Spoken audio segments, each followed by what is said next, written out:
Welcome to 60 Second Civics, the daily podcast of the Center for Civic Education. I'm Mark Gage. In the American colonies, the right to vote followed the British model. Only free adult males who owned a certain amount of property could vote. This was because it was assumed that only property owners, called freeholders, would have a strong enough interest in the well-being of their communities and enough financial independence to be free from manipulation.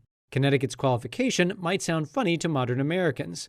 In order to vote, a man had to demonstrate maturity in years, quiet and peaceable behavior, a civil conversation, and 40 shillings freehold, or 40 pounds personal estate.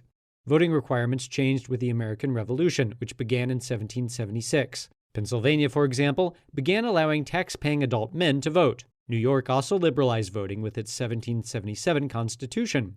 New Jersey briefly allowed adult women to vote if they owned a certain amount of property. The catch was that if the woman were married, her property would normally be considered to belong to her husband.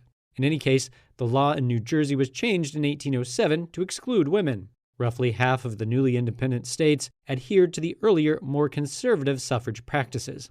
Nevertheless, it was easier for adult white men to qualify to vote in the United States than in Britain. That's all for today's podcast, 60 Second Civics, where civic education only takes a minute.